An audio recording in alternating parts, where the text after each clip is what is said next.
안녕하세요. 반갑습니다. 한 주간 잘 보내셨어요? 마이크. 오늘은 못 오시는 분이 좀 계시나 봐요. 지난주에 못 오신다고 몇 분 얘기를 하셔가지고 오신 것 같고. 그래서 오늘 못 오신 분 생각해가지고 그냥 녹화해가지고 저기 해놓으려고 좀 하는 건데 원래 이게 되게 불편해요. 오늘은 물건 분석 공부를 할 거예요. 물건 분석. 지난 시간에 권리 분석 공부했죠. 네, 권리 분석. 권리 분석은 부동산 경매 매입할 때 권리상의 문제가 있다 없다 이거를 사전에 우리가 밝혀내는 작업이라고 했어요. 권리상 문제가 있어요? 이번에 오늘 공부하는 거는 뭐냐면 자 권리 분석을 했는데 권리상의 문제는 없어요. 그럼 이 물건이 좋은 물건인가요? 해도 괜찮나요? 뭐 이거 투자 가치가 있다 없다 이런 판단하는 거죠. 그걸 공부하는 게 이제 물건 분석입니다.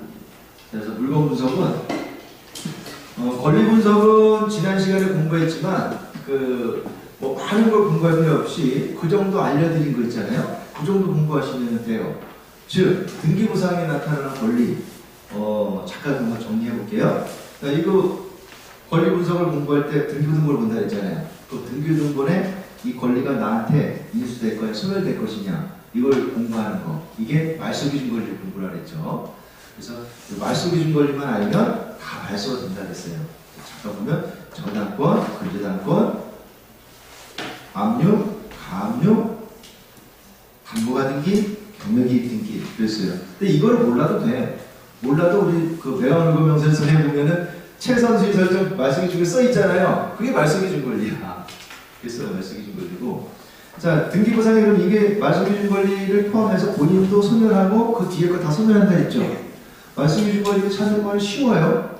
뭐 제일 대부분이 하는 게 이제 근저당권을 설정하잖아. 은행에서 돈을 빌려주고 그 집에 담보로 근저당권을 설정을 하고 거기다가 채권 채무를 딱 해놓는단 말이에요. 보통 1순위로 해놓죠. 그 이후에 또 살다가 또 이 사람이 다른 데서 또 근저당권을 설정할 수도 있고 압류도 들어올 수 있고 여러 가지 수 있지만 말소기준 권리는 맨 처음에 설정한 근저당권이고 그 근저당권은 말소기준 권리도 소멸되고 그 이후의 권리도 다 소멸시킨다. 그래서 이제 깔끔하다. 근데 등기부등본에 나타나지 않는 권리가 있다 그랬어요. 이게 이제 임대차, 주택임대차, 상가임대차가 있는데 임대차는 등기를 하지 않아요. 우리 전입신고하고 확정일자를 받지 따로 등기부등본에 등기를 하지 않아요. 그건 왜 그러냐면 등기를 하게 되면 서로 간에 이제 불편해. 임대인 임차인 간에 돈이 들어. 그러면은 이제 등기를 하지 않아도 등기한 것 같은 효력을 주는 거. 그래서 주택임대차 보호법에서 전입신고하고 확정일자를 받으면 등기한 것 같은 효력을 준다 그랬죠. 그게 대항력과 우선변제권이라고 했어요. 그죠? 대항력. 대항력은 새로운 주인이 매매를 해서 샀어. 그리고 나서 내가 주인이 됐으니까 이제 경매를 낙찰받았든 매매를 샀든 주인이 바뀌어서 내가 계약 기간 중에 그럼 너 나가. 그럼 나 계약 기간 남았고 보증금 받기 전에 못 나가. 너한테 보증금 받기 전에 못 나가. 이게 대항력이죠. 새로운 매수인은 보증금을 승계하는 거예요. 그러면 우선변제권은 경매가 들어가서 내가 배당금을 했어. 나 돈 받고 나갈래. 배당금을 했어. 그러면 제일 우선해서 변제해주겠다는 거예요. 보증금을. 그러기 위해서는 확정일자를 받아야 되겠죠. 전입신고와 확정일자. 자, 지난 시간에 공부를 했던 거예요. 이걸 잘 모르겠다는 우리 프린트 있잖아요. 그거 다시 한번 보시면 돼. 이해는 다 되시죠? 자, 그래서 그거 공부하면 사실 권리 분석은 사실 할 게 없어요. 웬만한 건 다 되니까. 복잡한 권리 분석, 그게 뭐예요? 특수 권리 분석 있잖아요. 유치권, 법정지상권, 선순위 가등기 있잖아. 소유권 가등기. 이런 거. 그런 물건들은 그때 나중에 공부하시면 돼요. 자, 그리고 오늘 공부할 게 물건 분석이라고 했는데, 권리상에 보니까 요거는 다 말소돼서 내가 인수되니까 어서 깔끔해. 그럼 오늘 요 물건 좋은 물건인가 안 좋은가 가치를 판단해보자 라고 하는 게 물건 분석이다. 물건 분석을 하기 위해서는 알아야 될 게 있어요. 그 물건에 대해서 시세를 알아야 돼요. 그죠? 그래서 물건 분석에서 꼭 중요한 게 시세야, 시세. 시세만 잘 알아도 물건 분석은 사실 끝난 거야. 이 물건이 시세가 얼마짜리인데 가격이 지금 감정이 얼마야? 그럼 이 감정이 비싸다 싸다 알 수 있죠. 자, 그러면 감정가가 저기 5억인데 한번 유찰됐어요. 몇 프로 유찰됩니까? 20% 빠져요. 안양법원 같은 경우 20% 빠져요. 근데 뭐 각 다른 법원, 뭐 수원법원 이런 데는 30% 빠지는 데도 있어요. 그래서 그거를 법원별로 차이가 있으니까 보시면 되는데, 자, 여기 20% 빠졌어. 그러면 4억이에요.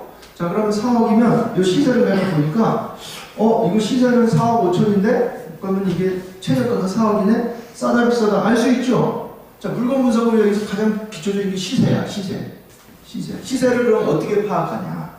시세를 알아보는 거. 부동산 시세 알아보는 거. 그걸 오늘 배울 거예요. 뭐 다 아시겠지만 제가 또 전문가 입장에서 이제 알려드릴 거예요. 쉽게. 시세 알아보는 거. 그리고 자, 그러면 이 시세를 알아봤는데 이 물건을 매입을 하고 나서 자, 팔았을 때 시세 차익을 볼 수 있을까? 임대를 놨을 때 임대를 내가 원하는 가격에 받을 수 있을까? 그렇죠? 이게 뭐다? 가치 분석이에요. 물건의 가치. 이거를 잘 팔릴 수 있을까? 임대가 잘 놓을 수 있을까? 그리고 앞으로 계속 사면 오를까? 이런 거 있죠? 네, 이게 가치 분석. 그건 이제 시세를 분석하면서 이 물건의 내재 현재 가치가 시세잖아요. 미래 가치 이제 보는 거야. 이게 물건 분석이라는 거예요. 그래서 물건을 보기 위해서는 우리 이제 또 보는 서류가 있어. 권리 분석을 위해서 보는 서류는 뭐라 그랬어요? 등기부등본이죠. 등기부등본 봤는데 물건 분석을 위해서 보는 서류는요. 자, 봐도 되고 안 돼도 되지만 이제 일반적으로 매매를 할 때나 경매를 할 때는 볼 텐데 우리 토지하고 건물이잖아요. 부동산이 토지하고 건물이잖아요. 그래서 건물을 매입할 때는 건축물 예정이 있어요. 건축물 예정. 토지를 매입할 때는 토지 이용계획 확인을. 요거를 이제 서류가 오는 거예요. 그래서 물건 분석을 하기 위해서 보는 서류, 건축물 대장, 토지 이용계획 확인을. 요걸 이제 보는 방법 우리가 간단히 설명을 드리고 또 토지와 건물에 대해서 알아야 할 기초 지식이 있어요. 기초 지식은 전제를 깔고 물건을 보는 거야.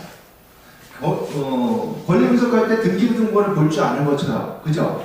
그 권리가 표제로 갖고 올고 해서 권리가 뭐라는 걸 볼 줄 아는 것처럼 물건 분석도 물건 분석을 위한 서류와 기초 지식을 간단히 살펴볼 필요가 있다.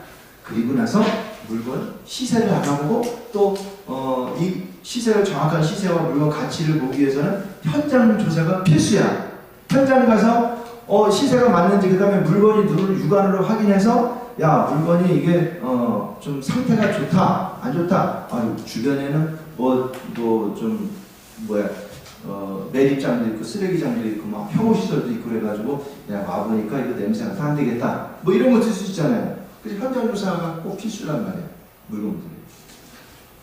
그래서 오늘 나눠드린 프린트 있죠? 자, 이렇게 이거를 보시면 순서가 이렇게 돼 있어요. 첫 번째 물건 분석. 그 다음에 물건에는 토지와 건물이잖아요. 쪼개면. 자, 이제 제일 많이 하는 게 건물에서도 주거용 건물과 비주거용 건물이 있어요. 그죠? 주거용 건물은 아파트, 빌라, 오피스텔, 단독주택 이런 게 이제 주거용 건물이고 비주거용은 상가, 그다음에 공장, 그다음에 모텔 뭐 이런 거 있죠. 이게 비주거용이잖아요. 그래서 그걸 이제 구분을 해보는 거야. 자, 왜 그러냐면 주거용 같은 경우에는 주택임대차보호법에 적용이 우선이 돼요. 주거용은 주택으로 간주되기 때문에 그 특별법으로 적용을 해서 주택임대차보호법에 우선 변제권 대항력이 적용이 되는데 비주거용은 주택이 아니기 때문에 주택임대보호법 적용이 안 돼요. 상가 같은 경우에는 상가건물임대차보호법이 적용돼요. 거기서도 똑같아요. 대항력 우선 변제권 이런 게 적용돼요. 근데 이건 상가도 아니다. 상가임대차보호법 적용 안 된다. 그럼 그냥 일반 민법이 적용이 되는 거예요. 그래서 이제 일반 이런 주거용과 비주거용 물건 이거를 이제 보시는 거고 요번 시간에는 주거용 물건 있죠? 우리 이번 시간 주거용 물건 보고, 그 다음에 주거용 물건 조사하는 거. 그 다음에 다음 주에 현장조사 나가요? 우리 법원 견학하고 현장조사 하거든요?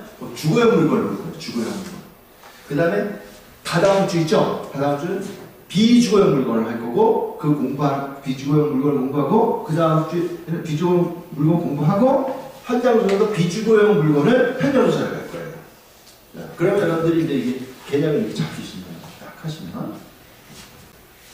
그리고 이제 현재 진행하는 경매 물건을 보고 한번 우리가 실제 연습을 한번 해보겠습니다. 자, 다음 페이지.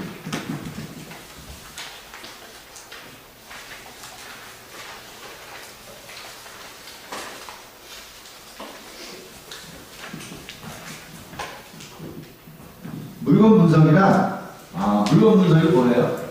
이 물건이 좋다, 좋다를 판단하는 거다. 물건 분석. 경매 공부는 두 가지 한다 그랬죠? 권리 분석하고 물건 분석. 두 가지 한다. 권리 분석. 자, 물건 분석. 그러면 부동산은 토지와 건물인데, 이 토지와 건물을 매입할 때 부하예설과 건축물대장하고 토지이용계획 확인이라고 했어요. 그죠? 두 가지 보시는 거예요. 건축물대장, 내가 한 번도 안 띄워봤다. 한 번도 안 봤다. 계세요? 건축물대장? 다 한 번씩 보셨죠? 예. 뭐 내가 직접 띄워보신 분? 직접은 안 띄워보고 남 띄워주는 거 있어요? 그거 좀 대답 좀 해보세요. 네. 보통 이제 그 부동산 사고 팔 때 부동산에서 중개업소에서 건축물대장하고 등기부등본 같이 띄워주잖아요. 띄워주면 이제 그 보는데 잘 안 보죠. 등기부등본만 보고.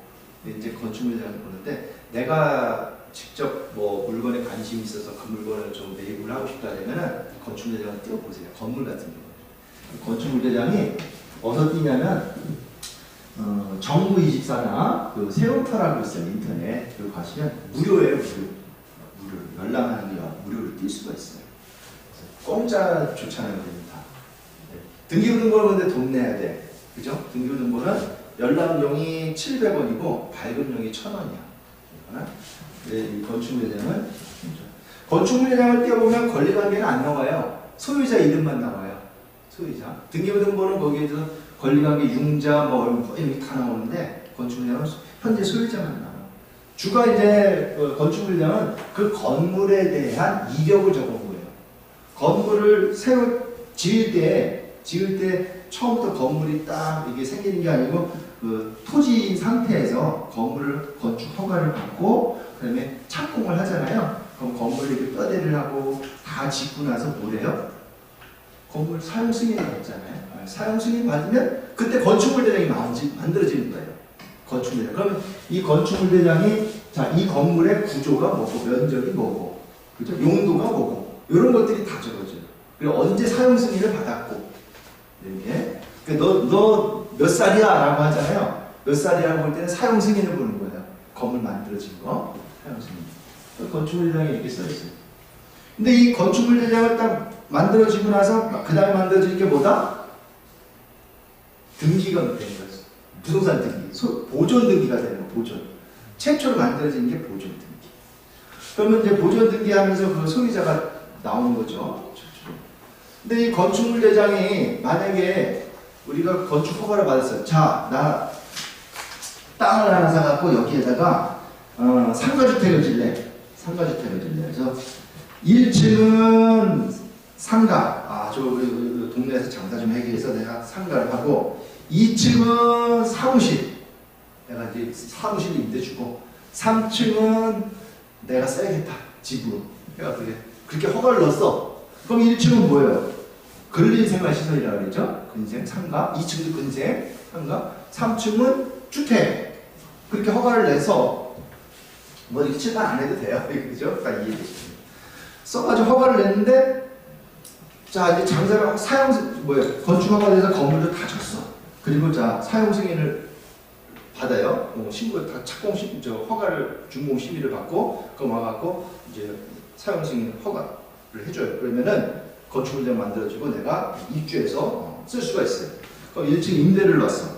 상가. 근데 2층을 임대 넣는데 생각한 것 같이 안 나가, 임대가. 야, 씨, 나 이거 임대 2층 해갖고 건축해갖고 한 월 최소 100만 원 나올 줄 알았는데 임대가 되게 안 나가네. 그래갖고 그래서 야, 이거 안 되겠다. 좀 싸게 놓을까? 그래서 싸게 한 얼마야? 50만 원 그러니까 그래도 안 나가. 야, 이거 상가는 그런 데를 하는데 임대하는 사무실은 정 아니네. 그러니까 이거 고민하다가 옆 사람이 그러는 거야, 그거를. 야, 그거 사무실 되겠냐? 지금 주택을 다 하는데 주택을 저기 해가지고 용도 변경 해가지고 써. 그럼 임대 잘 나가. 방을 그 정도로 방은 4칸이면 되겠네. 월 40만 원씩만 받아도 그럼 4, 40면 160이다. 이러는 거예요. 그래? 그 생각은 못했네. 그래서 다시 여기다가 사무실에 갖다 방을 4개를 갖다가 꾸몄어. 원룸을. 그래 놓고 세를 받아서 잘 쓰고 있었어.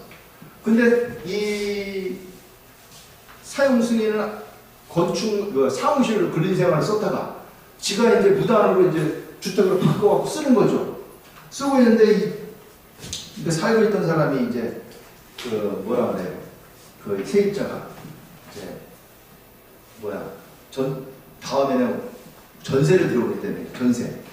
월세는 전세를 했는데 전세 들어온 사람이 또 대출을 받아야 되는데 전세자금 대출. 그 동의를 해줘야 되잖아, 주인이. 동의를 해달라 했더니 주인이 동의해줄게 했더니 건축물대장을 뛰어가는 거야. 그랬더니 이거 용도는 건생인데 어떻게 주택을 써요? 이거 일반 건축물이네? 전세대출 안 나와요. 이러는 거야. 일반 건축물 전세대출 안 나와요. 전세대출 안 나와. 그래서 뭐야 이거 위반이잖아요. 사장님 이거 저기 대출도 안 나는데요. 이거 원상 복구해야 된대요. 일반 건축물은. 그때부터 뭐라 그래요? 쉬쉬 얘기하지 마라. 근데 이 사람은 어때? 살고 있던 사람이 나가면 민원을 넣죠. 이거 위반 건축물이에요. 그거서 정부에서 나가고 이행 강제로 원상 복구하라고. 원상 복구하라고 안 하면 계속 원상 복구할 때까지 이행. 그 물건이 경매에 나왔다. 그러면 똑같아요. 위반 건축물이 위반 건축물이라고 이렇게 써놓고 노란색으로 이것이 매수인한테도 승계가 돼요. 벌금이 승계가 되는 건 아닌데 그 위반 건축물에 대한 그 원상 회복할 의무가 승계가 돼요. 그래서 계속 그걸 쫓아다니는 거예요. 그래서 건축물장은 이런 걸 잘 봐야 돼요. 그래서 용도대로 쓰고 있는지 면적이 애초에 허가받은 면적과 똑같은 다르지. 자, 그래서 이거 보시는 게 건축 생산 허가 사용 승인은 사용 승인된 내용에 따라 작성을 하는데 건축물장은 소재, 구조, 소재, 주소, 구조, 철근 콘크리트, 목조, 이런 거죠. 면적, 몇 평이다, 몇 평방미터. 평으로 쓰진 않죠. 요즘에 평방미터로 쓰지. 평으로 쓰지 못하게 되겠죠. 용도, 자, 이건 주택 용도다. 근린생활시설이다. 사용 승인은 언제 이걸 허가받아서 입주해서 쓴 거냐? 건물의 변동사항. 그 이후에 내가 주택을 갖다가 근린생활의 용도 변경을 해야 돼. 정식으로 허가를 받아서 신청을 넣고 허가받아서 건물을 줘야 되거든. 변동사항. 자, 위반 건축물인지 아닌지. 만약에 그게 위반이라면 위반 건축물 표시해놓고 위반 내용을 여기 밑에다 써놔요. 불법 용도 변경. 방을 증축했다. 아니면 용도를 변경했다. 이런 식으로 써놔요. 자, 소유자 인적사항. 소유자만 써있어. 이름이 뭐지? 자, 발급은 여기 정부24 세부터 여기서 뛸 수가 있어요. 그래서 건물을 뛸 때는 아파트 뛸 때는 사실 건축물이라고 안 뛰는데 일반 단독 건물 있잖아요. 단독 건물이라면 단독주택, 상가주택, 빌딩, 공장 건물 이런 거 건축물이라면 꼭 띄우셔야 되는 거야. 등기부등본만 띄우면 안 돼요. 그 건축물 대장에 뭐가 이력이 있는지 나와야 돼요. 옛날에 벌금 물은 것도 있으면 그런 것도 나오고 그래서 요거를 띄워보시고 근데 건축장을 등기부등본을 띄워가서 봤더니 면적이 틀려. 자, 1층의 등기부등본은 100제곱미터고 건축물 대장의 1층 면적이 90제곱미터야. 그럼 어느 게 맞는 거예요? 그럼 건축물 대장이 우선하는 거예요. 권리관계는 얘가 하지만 왜냐하면 항상 건축물 대장이 먼저 만들어지고 그 다음에 부동산은 통보를 해요. 등기부등본에 등기 수정을 하라고. 그래서 건축물 대장이 90이었다는 거는 이게 애초에 또 바뀐 거예요. 90으로 바뀌었다가 등기부등본에 아직 기재가 안 됐을 뿐이라고 생각하시면 돼요. 자, 이번에는 건축물대장하고 등기부등본을 봤는데 소유자가 달라. 소유자는 홍길동이고, 등기부등본의 소유자는 홍길동이고, 건축물대장은 이갑순이야. 그러면 진짜 소유자가 누구예요? 건축물대장을 봐야 돼요? 등기부등본을 보고 해요? 둘 다 오늘 띈 거야, 서류를. 등기부등본이 우선이에요. 왜냐면 권리관계가 먼저 등기부등본에서 이루어지고, 왜냐면 매매 계약을 하고 잔금을 치르면 등기부등본에 먼저 등기가 되거든요. 그 다음에 이 관청에, 구청에, 시청에 건축물장에 수정하라고 통보를 해요. 그럼 아직 통보돼서 수정이 안 됐다 이렇게 보시면 돼요. 그래서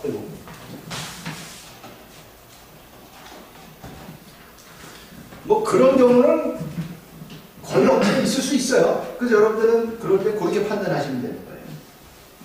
자, 건축물 대장 볼 때 그러면 어떤 걸 유의해서 봐야 되냐?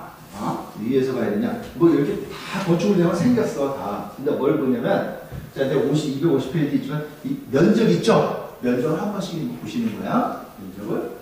그 다음에 용도가 각 층별은 뭐냐? 뭐 하나의 단순한 건물이면 용도가 하나겠지만 여러 개가 있을 수 있잖아요. 층별로. 그럼 용도가 뭐냐? 그 다음에 사용 승인이 여기 언제 사용 승인 되었냐? 이게 뭐라고요? 나이. 그러면 우리가 재건축을 한다, 재개발을 한다, 30년이 됐다 라는 걸 뭘 갖고 기준으로 해요? 사용 승인을 기준으로 그 연수를 따집니다.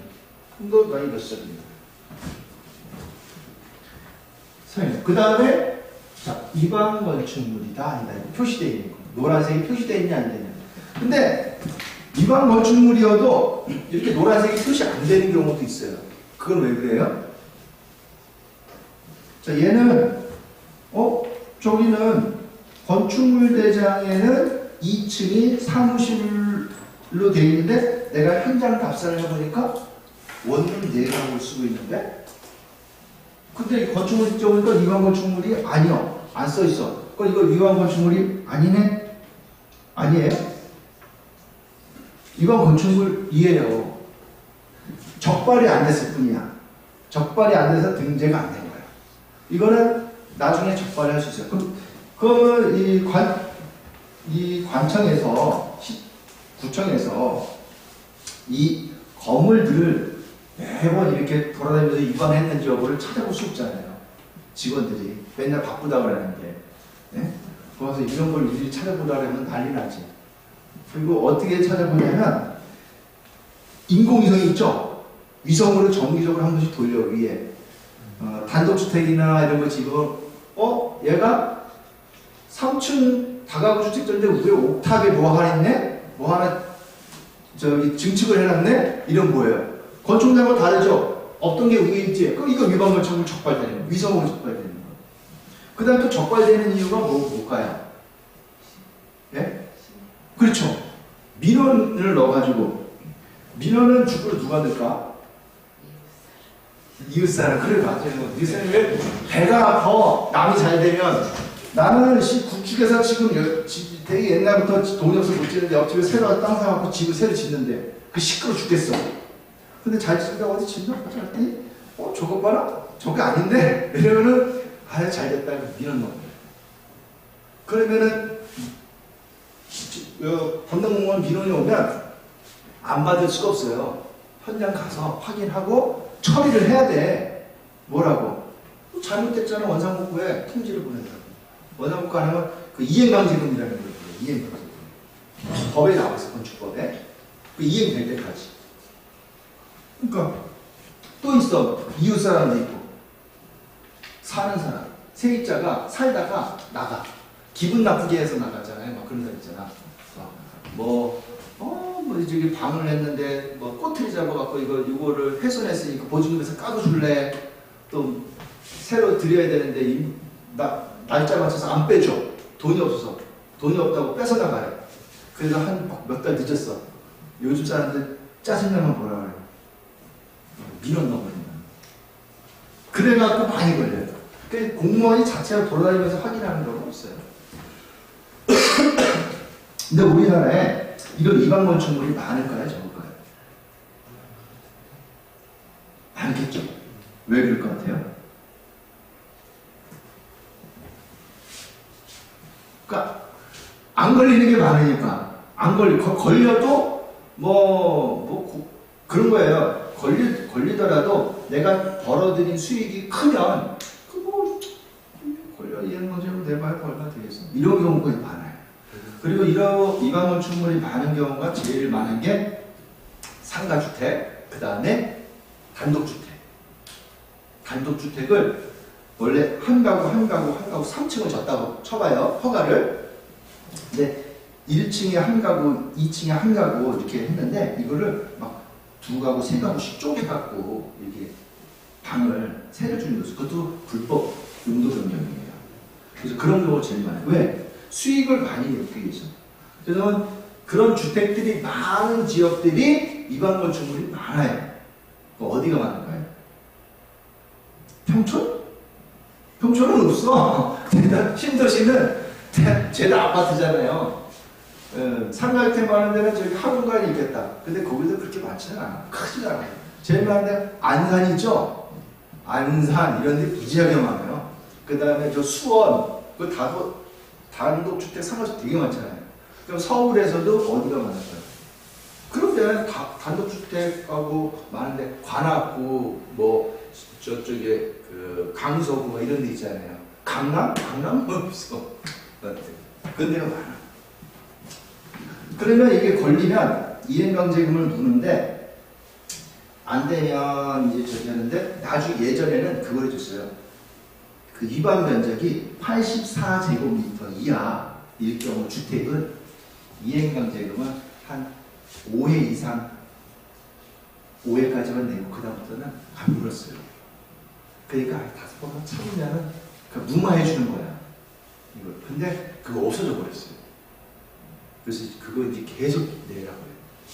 그리고 그 예전에는 양성화도 좀 해줬어. 양성화라는 게 뭐냐면 위반인데 네가 그냥 이거를 그냥 신고해고 그냥 합법적으로 해줄게 이렇게 하는 시기가 있었어요. 양성화는 일정 기간이. 그런데 그것도 이제 없어졌어. 그래서 요즘에는 짤 없어요. 그래서 이런 거를 사실 때는 잘 사세요. 수익률 많이 나오는데 좋은데 했다가 잘못 판단해갖고 이거에 아주 골머리 썩힐 수가 있어요. 이행강제금 내라. 얘네들 들어온 사람들은 전세 들어오면 대출도 안 돼요. 월세를 받아야 되는데 고지도 해줘야 되고. 자, 이게 위반하는 위반 건축물에 대한 내가 벌금이 내가 사용 수익하는 것보다 사용 수익하는 그 이익이 더 크다 그러면 위반 건축물 즐기면 그냥 감수하고 갈 수 있지만 그렇지 않다면 이거는 꼭 잘 판단하셔서 매입을 하셔야 됩니다.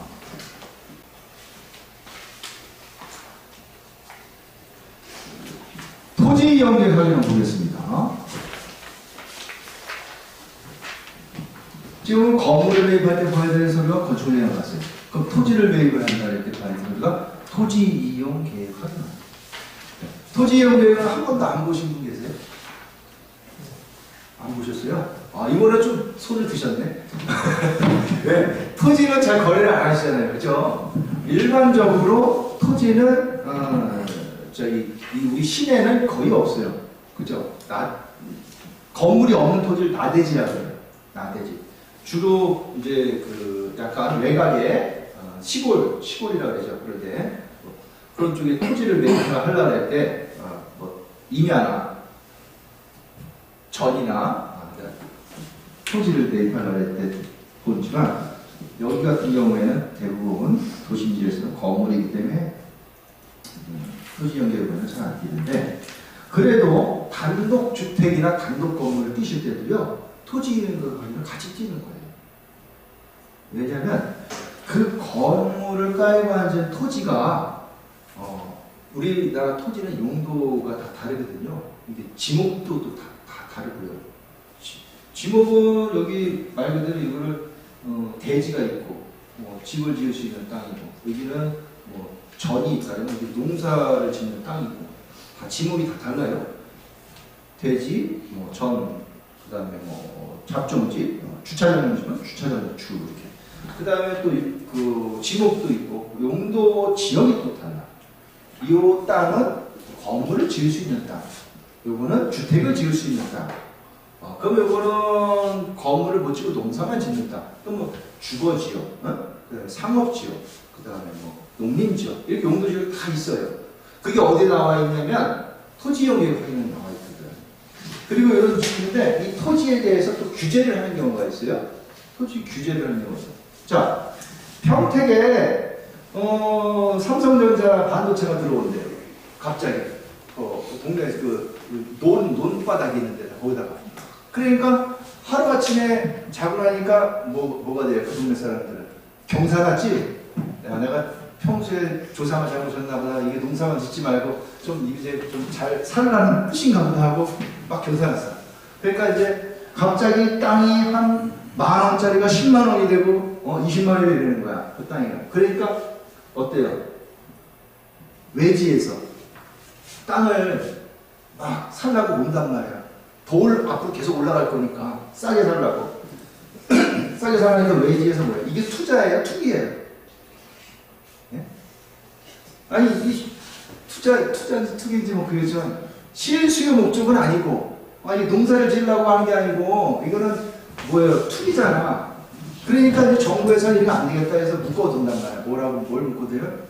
토지거래 허가구역이라고 묶어버려요. 딱 외지인들은 이 땅을 살 때는 정부에 허가를 받아라. 허가를, 정당한 사유가 있으면 허가를 해줄게. 이거예요. 또 여기 실거주 의무도 해야 되고. 그러면은 외지인들이 이걸 쉽게 사겠어요? 투기를 차단하는 거지. 자, 그러면 그 토지거래 허가구역가 어디로 나왔냐? 토지이용계획 확인을 보시면 나와 있어요. 이 땅을 살려할 때 토지 허가구역이네? 땅이래. 그래서 또 땅을 이제 또 보러 왔는데, 전원주택을 하나 본데, 전원주택을 딱 보는데, 여기 그 주변이 아주 새도 좋고, 물도 맑고, 공기가 너무 좋아. 야, 주변 마을에는 저쪽 마을도 있고, 여기 쭉만 가면 도심지네? 보니까, 야, 여기 길가 접할 만한 땅이 전이 있어. 기가 막혀서 집을 지냐. 야, 좋겠어. 그래서 농사 짓는 땅인데, 이거는 집을 지으면 너무 좋겠다. 해서 이렇게 딱 토지 연결을 펴보니까 개발 제한 구역 이렇게 써 있어요. 완전 개발을 제한하는 구역이야. 거기는 어떠한 건물도 지을 수가 없는 거예요. 자, 그게 어디에 써 있냐면 토지 연결 항에 써 있는 거예요. 그래서 우리는 이 토지의 이용의 규제들 있죠. 그런 것들이 다 여기 적혀 있어. 그래서 이걸 보셔야 돼요. 기본적인 걸. 나 볼 줄 모르는데요. 그래도 볼 줄 몰라도 일반인들이 볼 수 있게 이 내용이 딱 적혀 있어. 그리고 너무 모르기가 어렵게 되면은 이렇게 만들면 안 되잖아요, 정부에서. 그래서 생긴 거를 보시고 안 보셔도 공부도 되신다니까 이렇게 생겼어요. 자, 그럼 토지 이용 계획은 어디서 끼냐면요. 이것도 토지이음이라는 사이트가 있어요. 인터넷에 토지 이용 침대인데 무료야. 연락하는 저 화면이 이렇게 잘 흐려도 우리 프린터에 있으니까 보시면, 그러면 소재지, 요 내가 매입하자는 땅에 대한 번지죠. 지목이 뭐다? 자, 지목 뒤에서 설명해. 우리가 28개 지목이 있어요. 이냐다, 면적, 여기 토지 면적이 있고, 여기 체크해야죠. 여기 해당하는 그림 도면으로 딱 해서 땡기는 면적을 이렇게 그려놓은 거야. 그 다음에 개별 공시지가. 개별 공시지가는 그 매년마다 지가를 토지에다 개별 공시지가를 해놓죠. 이걸 이제 세금을 징수하기 위한 목적으로 이렇게 하는 건데, 실제 우리 매매 가격은 10만 원인데 개별 공시지가는 3만 원이야. 평당 예를 들면 그래요. 그러면 일반적으로 매매 가격하고 실제 시세하고 개별 공시지가하고 차이가 많이 나요. 대부분이 저기 뭐 몇 배 이렇게 많은 경우가 있죠. 주세를 좀 많은데 어떤 경우 보면 내가 매입하는 매매 가격이 10만 원인데 개별 공시가가 10만 원이 넘는 경우도 있어. 오히려 더 비싼 경우도 있어. 그죠? 그런 게 있어요. 자, 그런 거 보시면은 뭐예요? 좀 이례적이잖아. 일반 매매 사는 거 훨씬 공시가가 높잖아. 그러면은 이제 어떻게 보면 그런 거는 나중에 설명드리겠지만은 농지 같은 경우에는 농지연금 같은 거 받을 때 그렇게 도움이 많이 돼요. 공시가가 큰 거예요. 대부분은 시세가 더 높다. 자, 그리고 지역지구 여기에서 국토의 개입이 이용에 관한 법률에 대한 지역지구, 다른 법률에 대한 지역지구 이렇게 나와 있는데 여기에 보면 도시지역, 자연녹지지역 이렇게 표시를 해놨어. 이 용도지역을 이렇게 해놓고요. 우리 용도지역은 뒤에 써놨지만 도시지역, 관리지역, 농지역, 자연환경부는 이렇게 구분해놨어요. 그리고 또 다른 법령에 어떤 제한이 있다. 그러면 개발 제한으로 딱 써놓고 또 여기 뭐 공인용산지, 과밀업체권이요 이런 것들 수도권에서 너무 과밀업체권 이렇게 표시를 해놓은 것들이 있는데 이런 그 토지이용에 보면 규제 사항들을 적어놓고 여기다가 또 기타 토지이용 규제 기본법 시행령에 따라서 이 사람들은 뭐야 구조 기초에 해당되는 사항 여기가 바로 이제 토지거래 허가구역이 있으면 여기다 써놔요. 그러네. 그러니까 없는 게 좋은 거야. 덜 써놓은 게 좋은 거야. 많이 써놓고 이상한 거 막 써놓으면은 그거 한번 확인해야 돼요. 뭐 고도 제한이 있다 이런 거 있잖아요. 그런 거 써놓은 거. 자, 여기 샘플 보시고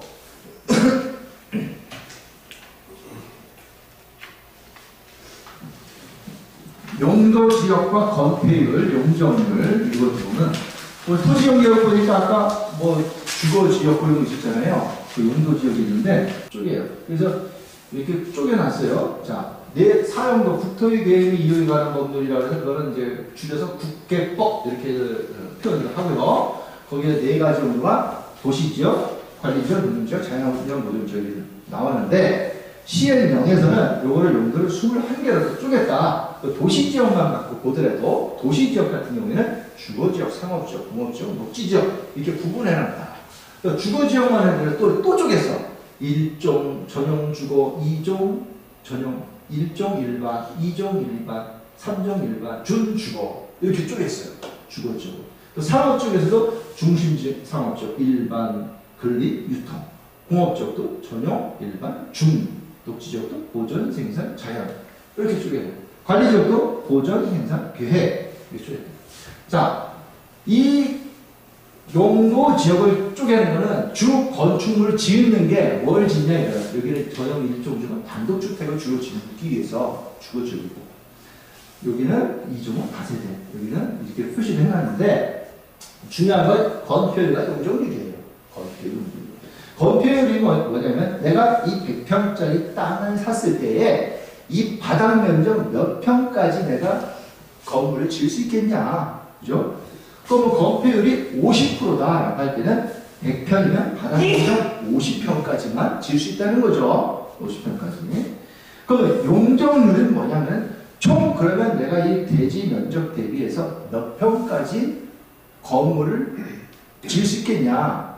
이거예요. 그러면 용적률이 100%다 그러면 바닥 면적은 건폐율이 50%고 용적률이 100%다고 했을 때는 내가 100평 토지를 갖고 50평의 바닥 면적 건물을 짓고 아직 50평 나머지 더 질 수 있는 거죠. 100평. 그러면 2층으로 해서 100평을 올 수가 있는 거예요. 2층에는 25평, 3층에 25평 이렇게 해서 하고 해도 되고 이렇게 해서 총. 그래서 건폐율과 용적률이라는 거는 그 바닥 면적 대비지는 거고 용적률은 연면적이라고 해서 전체 건물 전면적을 말합니다.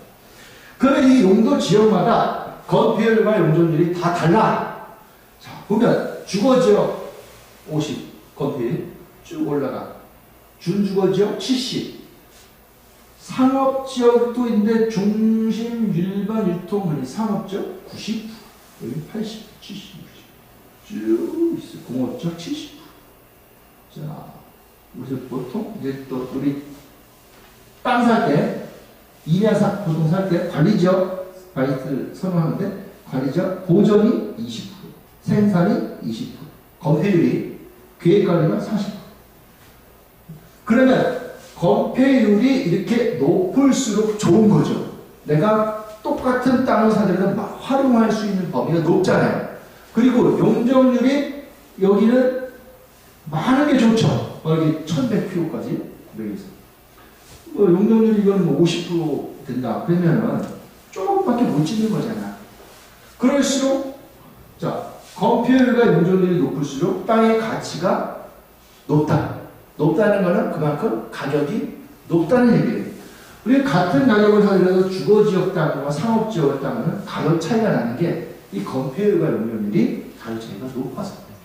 자, 우리가 아파트를 볼 때도 이게 재건축이다, 재개발이다 예정일 때 이게 자 1종 전용 주거지역이요, 2종 일반 주거지역이요, 이거 3종 일반 주거지역 건폐율 용적률이 3종으로 갔을 때도 올라가죠? 뭐야? 2종이 올라가네? 3종이 더 올라가잖아요. 그죠? 300%. 그래서 우리가 종을 상향하는 이유가 그거예요. 왜? 더 많이 져서 사업성이 나서 사람들한테 분양해서 내가 수익을 가져가니까. 그리고 내가 조합원 자격이 있다면 그 수익들을 나한테 돌아오니까. 많이 져서 그럼 내가 분담금도 줄을 거고. 그러니까 이런 재건축, 재개발할 때 이 현재 땅의 용도 지역이 뭐냐? 이것도 이제 한번 보시는 게 중요한 거예요. 그래서 이제 정부에서 인센티브를 지금 이게 1종인데 3종으로 허가해준대. 뭐 이런 거 나온 거 있죠? 그런 게 이제 이런 것 때문에 나오는 거죠. 자. 그리고, 요 밑에 보시면 관리지역에서 관리지역이 있는데, 관리지역은 보전, 생산, 계획관리 이렇게 세 가지로 나눌 수가 있어요. 땅을 살 때 관리지역 땅을 이제 사는 거예요. 관리지역은 뭐냐면요. 앞으로 요 지역이 도시지역으로 편입이 예정된 지역 있죠? 그런 걸 이제 관리지역이라고 해요. 관리하자. 앞으로 이제 좋아질 땅이다. 이런 취지의 땅이에요. 근데 요것도 보전, 생산, 계획을 나눌 수가 있어요.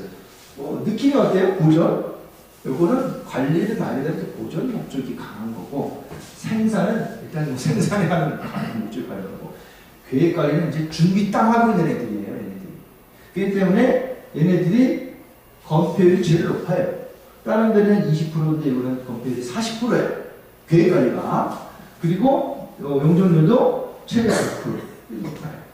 그렇기 때문에 같은 땅이라도 계획관리 땅이 좋겠어요? 생산관리 땅이 좋겠어요?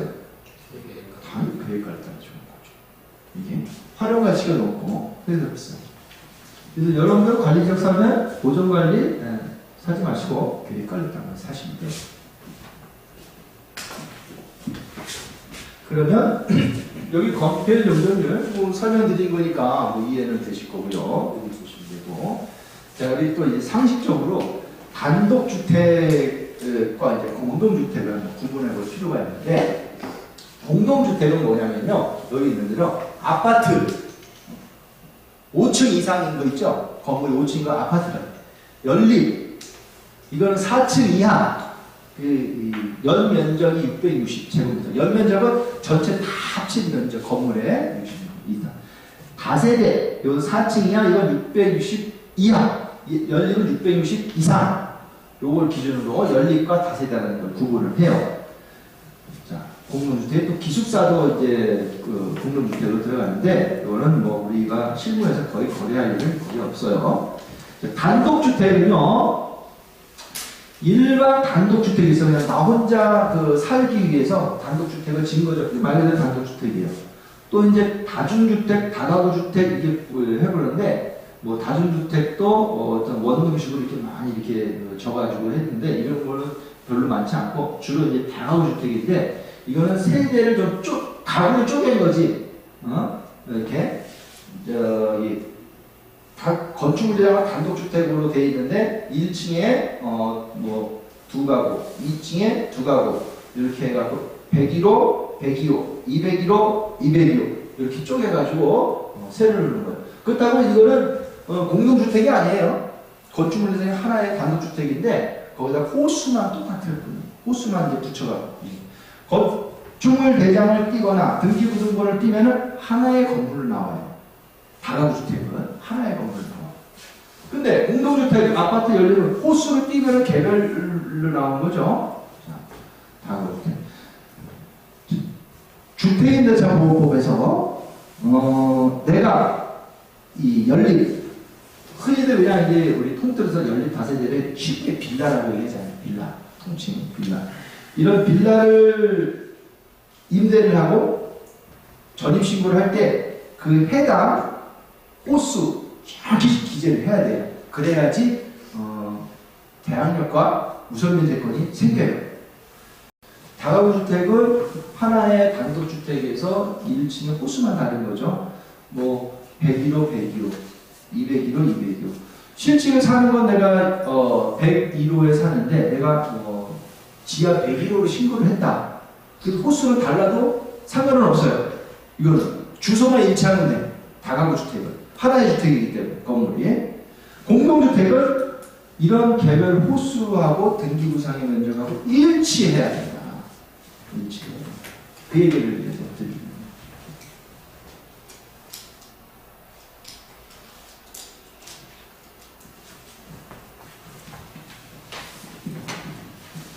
조금만 더 하시면 기초 공부.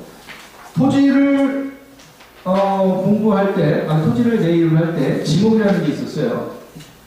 토지의 주된 용도에 따라 토지의 종류를 구분하여 직접 공부에 등록한 걸 지목이라는데 이 지목은 총 28개가 있어요. 자, 보시면 전답 과수에 목장용지, 임야, 광천지, 염전, 대, 공전용지, 학교용지, 주차장, 주유소용지, 창고용지, 도로, 철도용지, 제방, 하천, 불거, 유지, 야구장, 수용지, 공원, 체육용지, 유원지, 중개용지, 사적지, 묘지, 사촌지. 28개래요. 들어보셨어요? 네, 처음 들어보죠? 우리 공중에서 공부할 때는 다 보시는 거고. 근데 이 지목들이 이렇게 많아지는 실제로 우리가 쓰는 지목들이 몇 개 안 되잖아요. 거의 뭐 이거 진한 글씨 친 거죠? 진한 글씨 친 것들이 이제 많이 있죠. 뭐예요? 전이 과시고, 답이 논이고, 논답이고, 과수원은 과수원이죠. 네. 임야는 산이죠. 산. 대지는 건물 지을 수 있는 토지 대지고, 공장용지, 공장을 지을 수 있는 용지, 주차장, 주차할 수 있는 땅, 주유소용지, 주유소 땅이죠. 도로, 말 그대로 차 다니는 길이죠. 공원, 산책하라고 이제 공원 만드는 공원이죠. 네. 잡종지, 잡종지가 뭐예요? 잡종지인데, 나대지인데, 이것도, 이거는 활용을, 이렇게 여러 가지가 있어서 물건을 쌓아놓을 수도 있고, 내가 이제 한마디로 이거 포함에 그렇게 써있어요. 물건을 쌓아놓을 수 있는 땅. 네? 이렇게 야적장 할 수 있고, 활용을 많이 할 수 있어요. 또 집도 지을 수 있어요. 잡종지가. 근데, 이거 의외로 잘 없는데, 이런 땅들이 가끔 있어. 이거 좋은 땅이에요. 거의 대지하고 가격이 비슷해요. 활용과 거의 같다. 대지가. 자, 이 주차장은, 이거 말해 주세요. 땅값이 어느 게 제일 비쌀까요, 여기서? 대지, 그렇죠. 이런. 그 다음에, 어느 게 비쌀까요? 여기 진한 것이 쳐준 거죠. 잡종지, 그래야 잡종지 비싸요. 그 다음에 뭐가 비쌀까요? 주차장? 주차용지? 공장용지? 이런 게 비싸겠죠? 공장용지? 일단. 이건 뭐 지역마다 다 다른 건데, 일반적으로 할 때. 네. 그 다음에, 주유소용지는 뭐 주유소를 졌던 거니까, 주유소와 같이 팔아야 되겠죠. 이건 따로. 헐고, 주유소는요, 주유소를 안 쓰게 되면 돈이 굉장히 많이 들어요. 다른 거는 주유소를 헐고 다른 건 다르잖아요. 그러면 그 깔고 있던 땅 있잖아요, 바닥에. 이 땅이 오염이 됐어요. 땅이. 그래서 오염 정화하고 그거 파는데 수억 들어가요. 주유소는 주유소는. 또 이제, 잘못되면 그 토지를 검사 또 해야 되고, 또 환경에 신고해야 되고, 여러 가지. 그래서 주의소 아닌 걸로 활용하기는 굉장히 어렵습니다. 돈이 많이 됩니다. 근데 주로 이제 이게 전답, 과정, 그 다음에 농지라고 해요, 농지. 그 다음에 임야, 산. 그 다음에 뭐 이거 주차장 용지, 뭐 도로, 공원, 그죠? 도로가 비싸요, 공원이 비싸요.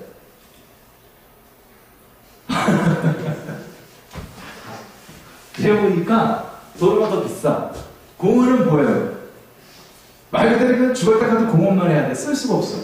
그죠? 도로는 어차피 도로인데 남이라도 쓰잖아요. 그러면 공원은 아니 도로는 꼭 내 땅이면 사용료를 청구할 수 있거든. 사용. 그리고 나중에 수용되는 보상을 또 받거든요. 도로로. 나중에 재개발하는데.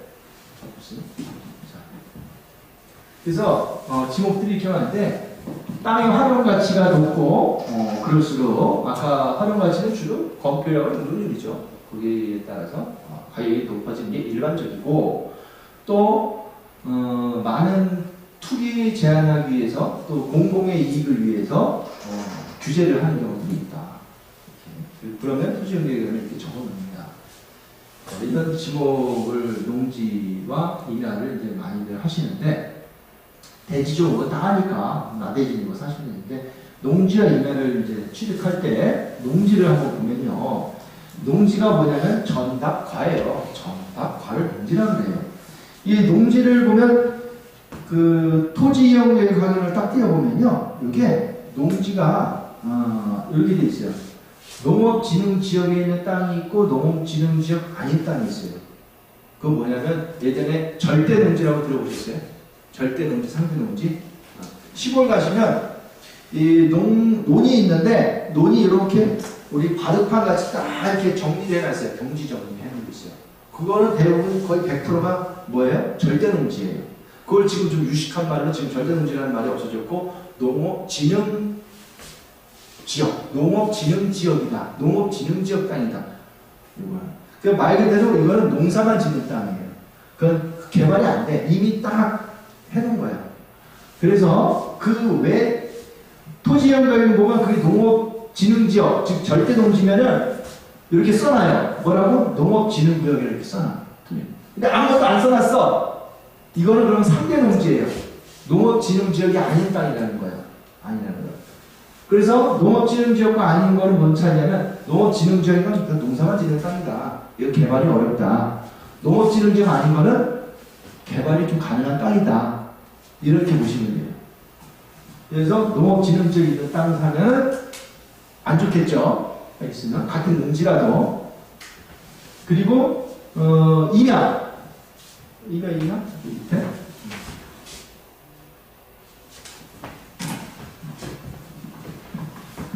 이게 또 농지 취득 자격증명이 있는데 농지를 취득할 때는 농지 취득 자격증명을 취득하게 돼 있어요. 그죠? 농지를 취득하는데 매매든 경매든 똑같아요. 경매를 취득하는 건 좀 이따 설명을 드리고 임야에서는 우리가 보존산지와 준보존산지를 이제 구분을 해요. 보존산지. 자, 보존산지하고 준보존산지 느낌이 왔을 때 어떤 것이 좀 공익성이 강해요? 그죠?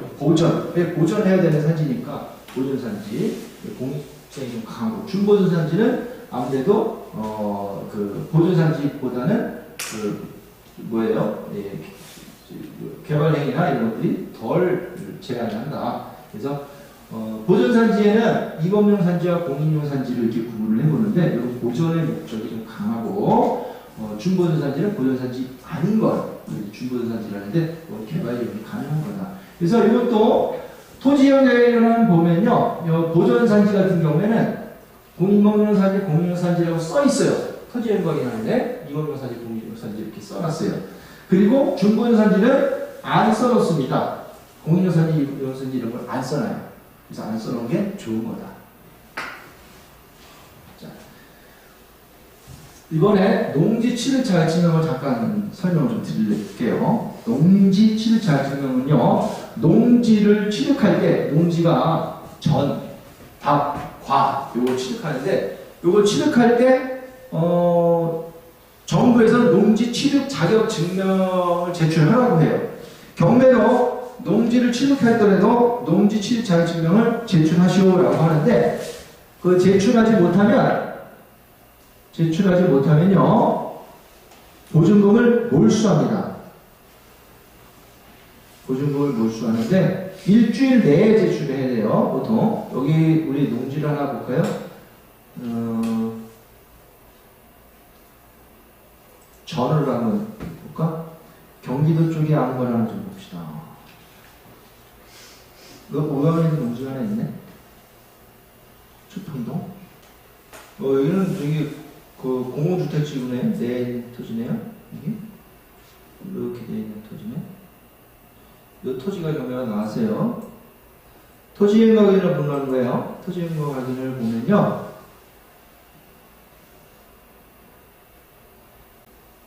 도시재차인 맞죠? 토지거래 허가구역이에요.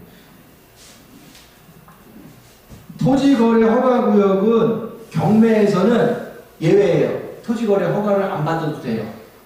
경매는 일반 매매는 해야 되지만, 그다음에 이게 농지인데 도시지역은 농지나? 매각물면제소에 농지층 취득하라는 말이 없나? 여기 써있다. 농지 취득 자격증명 제출, 미제출 시 보증금 미반환 이렇게 써있죠. 아까 그게 농지인데 농지는 농지 취득 자격증명을 제출하라 그래.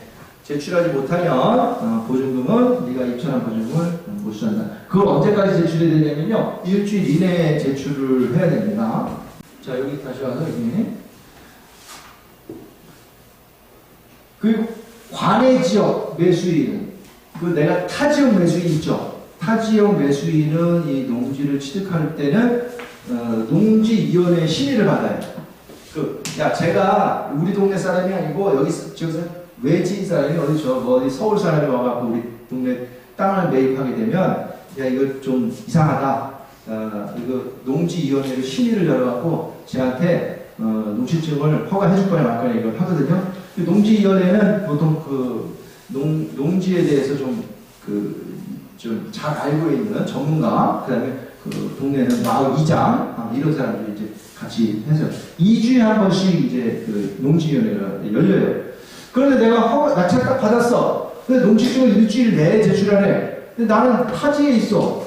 근데 이것이 농지위원회 열리는데 2주 걸린대. 그리고 나서 허가해 주겠다는 거예요. 그러다 도저히 못 내죠.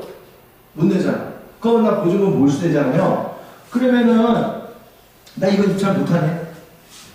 그럼 안 되겠죠. 입찰할 수 있게 해줘야지.